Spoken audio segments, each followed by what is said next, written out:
Hello there, welcome to Asia Business Report. I'm Babita Sharma. Property prices in Hong Kong have skyrocketed since 2009 as Asia was spared the worst of the global financial crisis and Chinese buyers have poured in. But is Hong Kong in danger of another property collapse? Our chief business correspondent Linda Yu investigates. The most expensive properties in the world are found here, on the Peak in Hong Kong. A house sold for a record $17,000 per square foot. The street down the road, Pollock Path, is the most expensive property in the whole of Hong Kong. And overall prices hit a new high last spring. No capital gains tax and Chinese money mean that Hong Kong is an attractive place to invest.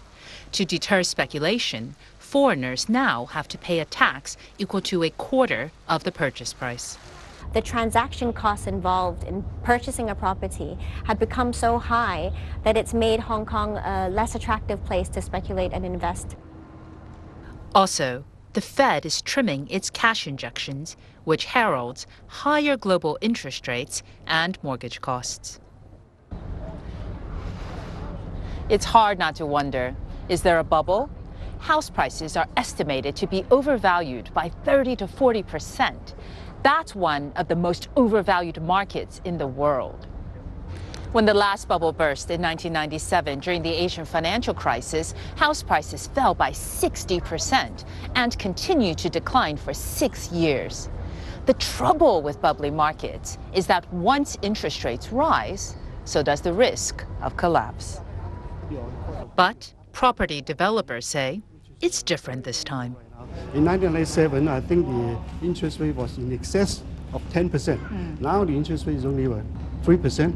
So I think the buyers or the property owners should find it very, very affordable. More than half of our salary. House prices are 13 times the average salary, higher than even during the last bubble. I work in professional field in hotel, and is even that I need to spend about 50 or 60% of my whole salary to pay for the mortgage. Yeah, and even I spend nothing, and I have to save about 2 whole years for the deposit. Adding further pressure, public housing is inadequate. It covers only 30% of the population. Mrs. Wong, with her family, live in a 400-square-foot flat, the size of a studio. The rent is really high. It's our biggest expenditure. It takes up half of our monthly income and we don't earn much money. She's still one of the lucky ones. Illegal flats built on rooftops have sprung up to cope with the unaffordable and inadequate housing. This is the dark side of being a property hotspot. Linda Yu, BBC News, Hong Kong. The International Monetary Fund expects global growth to pick up this year, echoing the view from the World Bank earlier this week. But the head of the IMF also added a warning that we need to watch out for deflation, a situation where prices keep falling. With inflation running way below central bank targets in most corners, clearly we are seeing rising risk of deflation, which could prove disastrous for the recovery. If inflation is the genie, then certainly deflation is the ogre. That must be full. Christine Lagarde there. Now, business leaders in Asia Pacific are feeling rather optimistic about prospects for this year when compared to last year. Well, that's according to a survey by an economic research group. They say that of the 500 companies interviewed, 46% say their expectations for Asia have improved from last year. Asia Pacific is delivering better profit margins too than the global average, especially in Southeast Asia. Their investment priority is China, and Indonesia has overtaken India into second place.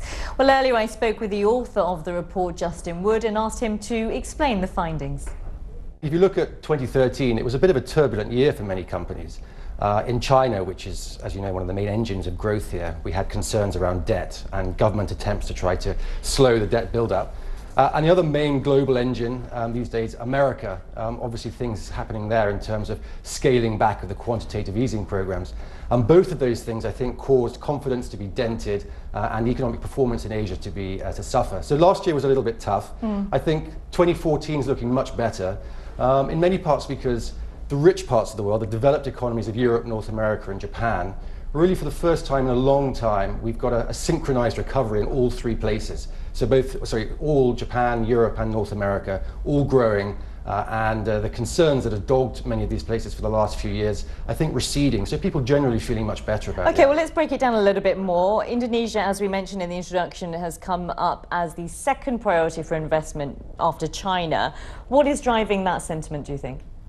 Well, I think if you look at where companies have been investing, global multinationals, where they've been investing in Asia, China's always been the #1 market because of its sheer scale, its size, its growth rate.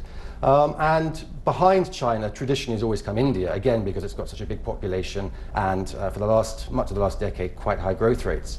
But this year, for the first time, Indonesia has leapfrogged India into second place. And I think a lot of companies, when they look at Asia now, their first big bet is China. The second big bet, increasingly not India, but Indonesia. I think that's not necessarily because Indonesia is doing things right, but more because India has been doing things wrong. Just briefly, Justin, what is India doing wrong then, exactly? Well, I think there's been a lot of policy and political mismanagement of the economy. The growth rates there have fallen drastically. They've got an entrenched inflation problem. The currency fell a lot last year. So they've been mismanaging the economy, and they've been mismanaging the investment climate around things like foreign direct investment restrictions, around the whole sort of investment climate there and the ease of doing business. Companies, I think, just sort of fed up that India hasn't got its act together. And although Indonesia is not a paragon of excellence when it comes to creating an investment landscape, doing a better job or not such a bad job as India is. Justin Wood there. Now to Malaysia, where the Prime Minister has come under criticism on social media for his comments on the price of kangkung, water spinach. A video has emerged of him saying it's not fair for the government to be blamed for rising prices. Our Malaysia correspondent Jennifer Pack has more from the capital, Kuala Lumpur. Kangkung is a popular vegetable, most commonly known as morning glory as well as water spinach. Now, it's most delicious when it's stir-fried with chili or garlic, or sometimes even both. The price of this has recently gone down by 50%, which has the Prime Minister thinking, how come he's not getting enough praise for it? If the Prime Minister sounds like he's desperate for a compliment, there's good reason. Because since he cut back on subsidies, his popularity has dropped in the polls, despite the fact that he's given cash handouts to the poor and also in today's newspaper announced stores that can sell items below market prices, as you can see here. Still, a lot of Malaysians say that they wouldn't need to go through these painful cuts if the government was able to manage its money properly and not let it leak through corruption and waste. And that's why a lot of them are frustrated. It's very difficult, though, to get a sense of that here at this market because those who don't appreciate and don't want these price hikes are not willing to come on camera to talk about it. Mohammed Yusuf tells me Malaysians should be thankful and not blame the government for everything. He says people need to learn to save and control their spending. Well, a lot of the criticism of the Prime Minister has come online with some interesting photos, and here's one. If you're worried about the cost of living rising, well, this t-shirt may have some wisdom. You can keep calm and eat kangkung.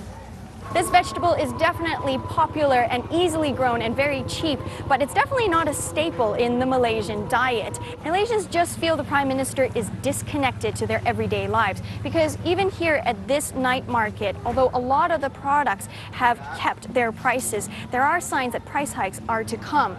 This chili, for example, has increased in price by 30% just overnight. So kangkung prices may have come down, but this latest comment shows Malaysians that the Prime Minister could be disconnected and is clueless about the hardships Malaysians face. Jennifer Pack there. Now let's catch up with some of the day's other news for you now. US retailer JCPenney will close 33 stores and cut 2,000 jobs as part of its turnaround. The store closures will generate cost savings of $65 million per year starting this year. The struggling department store chain operates more than 1,000 stores in America with over 100,000 employees. Apple will refund at least $32.5 million to customers after a settlement with the US Federal Trade Commission. The case stemmed from app purchases made by children without their parents' consent.